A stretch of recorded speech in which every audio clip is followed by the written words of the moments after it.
Continuando con las cuestiones de los marcadores moleculares aplicados a las plantas, vamos a analizar ya con los marcadores moleculares el mejoramiento asistido por estos marcadores, donde ya no solo nos centramos en las PCRs, en todo el proceso de amplificación y biología molecular, sino llevamos un poco más aplicado a la función general y a la función principal de la biotecnología, que es el mejoramiento de diferentes especies vegetales, en este caso utilizando porciones de ADN. Ok, la información base va a ser Molecular Markers in Plants, avances recientes en lo que es la asistencia por marcadores y la selección asistida por marcadores en el mejoramiento del tomate, en este caso pues algunos del 2015, otros del 2021, para poderlos complementar.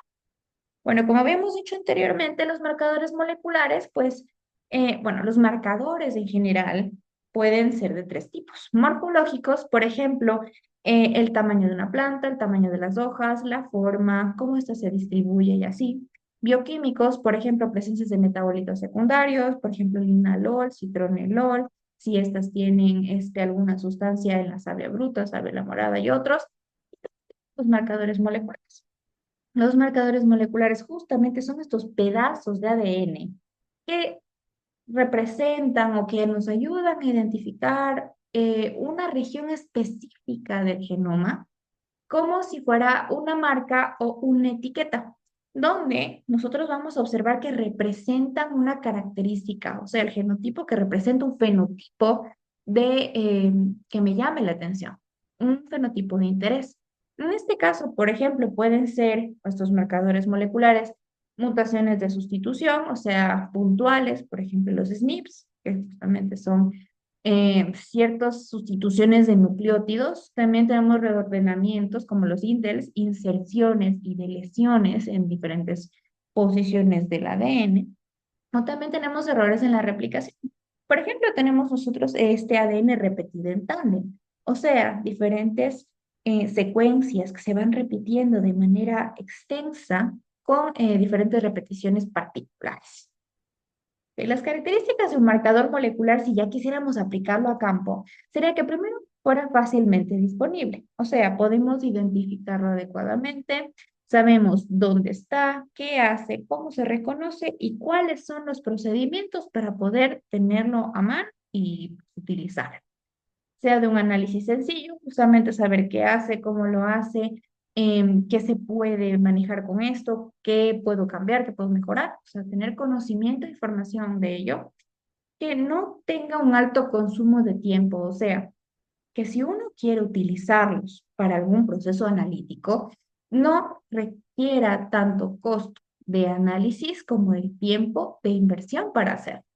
También que sea reproducible, o sea, que si yo utilizo este marcador molecular, pueda hacerlo en banano, en cacao, en tomate, o que puedo ser utilizado en diferentes especies de varias familias y que me puedan ayudar a tener el mismo resultado, o sea, que tenga eficiencia con ello.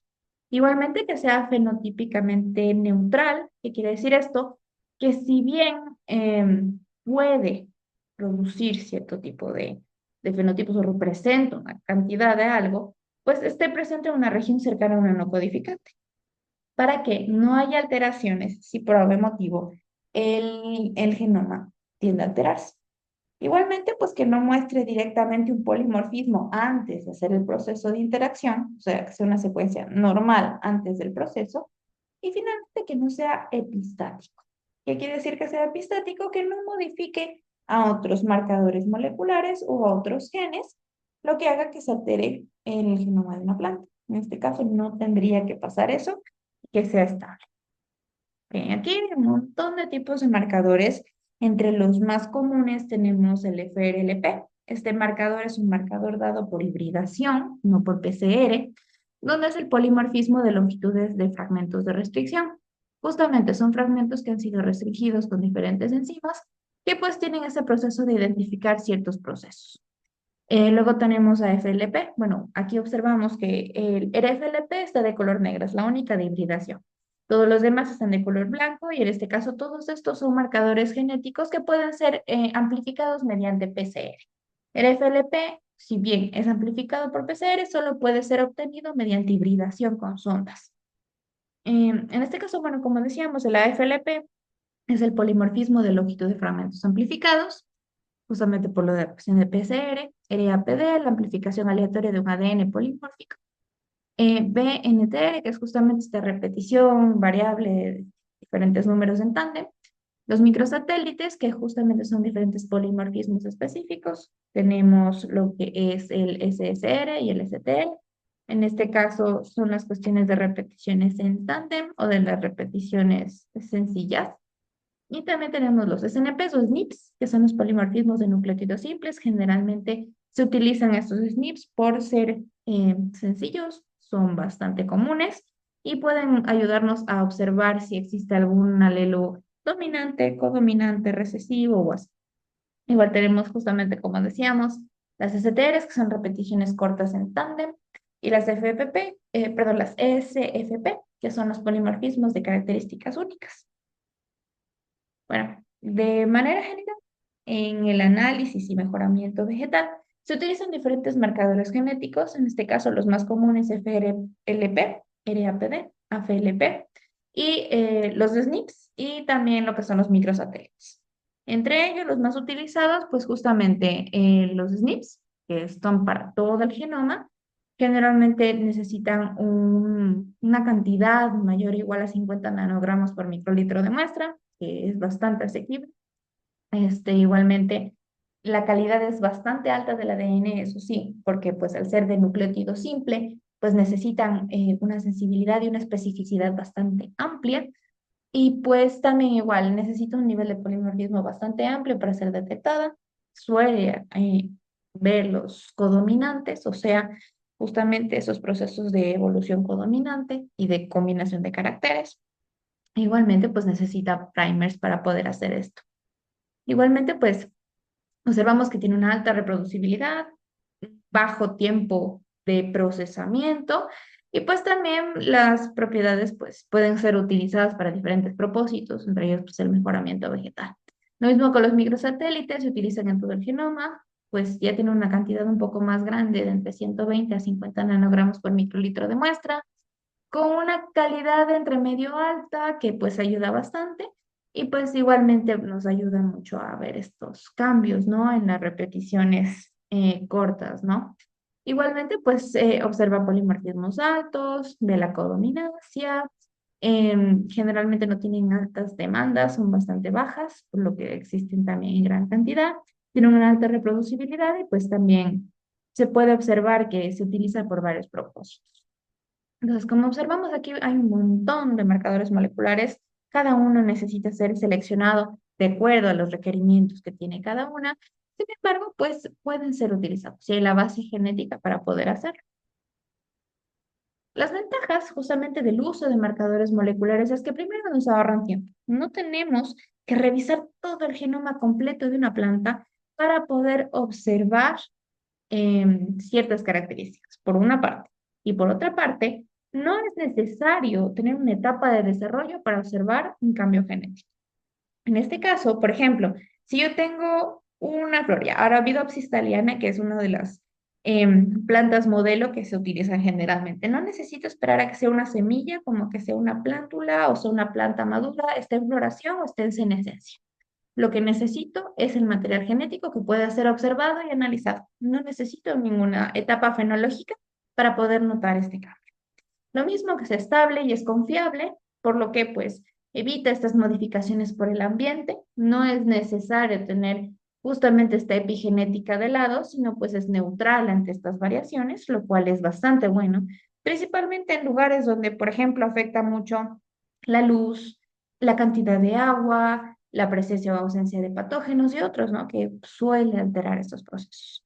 Lo mismo la bioseguridad, pues nos ayuda a analizar diferentes biotipos, enfermedades, componentes nocivos, sin inocular un patógeno en campo. ¿Qué quiere decir esto? No necesito contagiar a una planta, por ejemplo, con el virus del tabaco, para que yo pueda saber cómo es la situación de defensa, por ejemplo, de esta planta, sino que ya nosotros podemos saberlo de manera genética y reducir esta exposición. Igualmente, pues nos ayuda mucho a la selección precisa de estos caracteres complejos. O sea, podemos analizar estas muestras una por una de manera más sencilla con datos que tienen sensibilidad y especificidad. Donde, por ejemplo, aquí tenemos una aplicación que es de especies silvestres para el mejoramiento. O sea, hasta poder contrastar qué especie es el wild type y cuál es la especie mutada. Entonces, aquí también tenemos esta selección de caracteres que nos pueden ayudar a identificar esto. Ahora, ya con todo esto en mente, ¿qué es un marcador molecular? ¿Cuáles son los tipos de marcadores? ¿Cuáles son las ventajas que nomás nos puede dar? Nosotros ahora tenemos la selección asistida por marcadores. O sea, uso estos marcadores para seleccionar específicamente una planta que me va a ayudar a mí a mejorar mi cultivo. Entonces, justamente es esta herramienta que nos va a ayudar a hacer eso. O sea, veo una planta que tiene mi característica de interés en cualquiera de sus etapas. Por ejemplo, yo tengo justamente un cacao que tiene la calidad organoléptica que yo deseo, por ejemplo, color, sabor, olor, cantidad de las semillas, una mazorca más grande o así. En cualquier etapa, ya sea, ya digo, una semilla, una plántula, una planta mayor, ya la producción o fuera y pues va a seleccionar la mejor planta o la que tenga mejores características, como con la detección de estas secuencias de ADN más estos marcadores moleculares que representen ese interés productivo. O sea, las partes específicas que me van a determinar que sea lo que yo quiero o que no lo sea. Generalmente, pues, utilizamos esta PCR con identificación de gel de agarosa, donde ponemos la muestra, utilizamos los primers específicamente para estos alelos y luego con eso podemos hacer la identificación en gel de agarosa positivo, negativo, de manera bastante cualitativa. ¿Qué observamos aquí? Donde dice, por ejemplo, genotipo susceptible. En este caso, es un ejemplo en tomate donde se observaban los genotipos susceptibles y resistentes a una plaga. En este caso, pues el alelo S, como observamos aquí, es el alelo susceptible a la plaga y el alelo R es el alelo resistente a la plaga. En este caso, observamos que el tomate pues puede tener ya sea alelos dominantes como el alelo S, alelos recesivos como el alelo R, o puede tener una mezcla de ambos, o dominancia SR. En este caso, lo que se buscaba es observar el genotipo resistente para que nuestro ejemplar pueda resistir a la plaga específica de la cual estaba lidiando. Entonces, pues más o menos es lo que podemos ver luego de un gel de agarosa y pues luego del proceso de PCR. El proceso, como yo decía, de selección asistida por marcadores es justamente observar cómo son mis genotipos, tanto, por ejemplo, si nosotros hablamos ya de genética o nos basamos un poquito en la genética mendeliana de la filial, o sea, de los padres, luego hacer la F1, observar cómo es la F1 y luego pues poder hacer un cultivo, por ejemplo, en campo o in vitro y observar qué sucede con las siguientes filiales extraer este ADN con los marcadores que nosotros habíamos visto, que son los primers polimórficos, y luego con una electroforesis de gel de agarosa, observar cuál de todas mis especies que han sido cruzadas es la que yo necesito que tenga resistencia y es la que yo quiero multiplicar en laboratorio. O sea, no solo nos centramos en el cultivo in vitro, sino en un poco más allá. Donde yo ya tengo una planta, quiero que mi planta sea la que yo quiero que tenga las características específicas y con esa extraigo los explantes, los cultivo y luego los pongo en campo. O sea, saco la genética más exacta, más idónea, la siembro en laboratorio, la aclimato, la micropropago. Y así tengo las características que yo deseo sin la necesidad de estar intentando varias veces con plantas en campo. Me ahorro todo el proceso mientras lo hago de manera molecular. ¿Ok? Esta selección asistida por marcadores pues tiene ciertas contemplaciones y es justamente el por qué uno la usa. Por ejemplo, son bastante confiables. O sea, nosotros observamos que existe una conexión bastante estrecha con los objetivos. O sea, yo quiero una característica específica, puedo observar un gen que la tenga y con eso puedo observar si tienen, no tienen y si tienen algún gen que sea flanqueante, intergénico, que pueda ayudarme a predecir esos fenotipos. ¿Ok? Es necesario también contemplar la cantidad y calidad del ADN. ¿Qué sucede? Con ciertos marcadores necesitamos ADN de mayor cantidad y mayor calidad. Otros requieren de menos. Por eso es necesario saber cuál es el marcador que yo necesito y cuál es la posibilidad que yo tengo para poder hacerlo. Eso nos ayuda a reducir costos, tiempos y otros. También pues necesitamos justamente sistemas especializados que nos ayuden a ver este tiempo de desarrollo que sea más fácil, más aplicable, que tenga técnicas que tengan un rendimiento y que sean eficientes en el tiempo. Porque es lo que necesitamos, no necesitamos un estudio de 20, 30 horas, sino necesito un estudio simple, sencillo, que me dé resultados y que pueda utilizarlo en lo mismo con el nivel de polimorfismos, generalmente pues es necesario analizar los polimorfismos para poder extender una clasificación y así poder notar cuál es el más eficiente y cuál es el más óptimo. Y finalmente pues que sea asequible. En este caso pues lo que se pretende es tener pruebas modestas, o sea que no tengan tanto costo, que sean sencillas de entender para el operador y obviamente de aplicar. Porque si el operador, aparte del conocimiento en biología molecular que debe tener, necesita otra capacitación más, pues no sale rentable. Y lo mismo con los equipos, los reactivos, los insumos. Mientras más específico y difícil sea, más costoso será. Entonces, lo que se necesita es este equilibrio entre estos componentes. Las aplicaciones de esta selección asistida por marcadores generalmente pues se da para ciertos análisis evolutivos y filogenéticos. Por ejemplo, en cuestión características, vemos un wild type con una mutación, observamos cómo se van dando, cuál es el que es más eficiente, cuál quiero yo, cuál puedo mejorar. Igualmente, identificar estos cultivares, cuál es el cultivar que me ofrece mejor calidad o cantidad. Por ejemplo, en los viñedos, cuál tiene las uvas que tengan mejor sabor, mejor color, mayor acidez o así. E igualmente evaluar la pureza. Eso de aquí. Igualmente podemos analizar ciertas heterocigosis, o sea, homocigoto, heterocigoto, alelo dominante, alelo recesivo, y vamos a ver cómo se van generando. Por ejemplo, también si una planta es portadora o es expresiva. Si es portadora de una mutación, por ejemplo, que haga el fruto más pequeño, o si es expresiva de este fruto más pequeño, y si las siguientes generaciones pueden expresar. Por ejemplo, si yo tengo justamente las vides, que son de las uvas, si nosotros tenemos una uva que parece pequeña y analizamos que tiene justamente este gen recesivo, las siguientes generaciones pueden tener productos que sean más pequeños y eso hace que una producción decrezca. Por lo tanto, es necesario corregir eso a tiempo.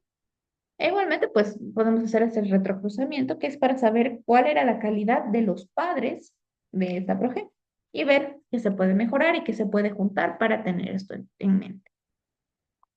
Bueno, un ejemplo, como habíamos dicho, es el mejoramiento y la selección asistida para tomate. Observamos que, bueno, hay un montón de patógenos, causales y genes de resistencia, donde nosotros podemos utilizar esto de aquí. Por ejemplo, se pueden utilizar genes de resistencia para poder lidiar con la peste negra, el mosaico del tomate. Hablamos de, bueno, virus, hongos, bacterias. Por ejemplo, tenemos Fusarium, Verticillium, algunos nematodos, también algunos parásitos, la peca bacteriana, el vegomovirus, donde pues tenemos diferentes genes específicos de resistencia para este tipo de patógenos. Y lo que se quiere y se pretende es observar cómo esta selección de estos caracteres nos puede ayudar a lidiar contra esto. Donde tenemos un mejoramiento preventivo, o sea, nosotros nos ponemos antes de que suceda para que los cultivos no se pierdan y también podemos caracterizar el germoplasma. O sea, qué semillas son las que yo necesito para que cuando yo las siembre, nuestro producto no se dañe y pues tenga mucha más resistencia. Bueno, como hay un montón de ventajas, hay también ciertas desventajas. Una de ellas, pues, es más costosa. Como decía, mientras más especificidad, más costo tenemos. Requieren de laboratorios con el equipamiento particular para, en este caso, pues, mientras más complejidad, más equipos se necesitan. Su detección suele ser lenta, difícil y laboriosa, dependiendo de la selección del marcador genético. Requiere de personal que tenga capacitación en ello y pues también necesita fenotipos que estén a largo plazo, o sea, que se vayan manteniendo. Por ejemplo, si yo tengo una planta de tomate, esa planta de tomate necesita ser micropropagada para largo plazo, porque si no su genoma puede cambiar y no va a tener la misma funcionalidad ni la misma eficiencia que el primero que se hizo. Y lo mismo pues con la eficacia del proceso.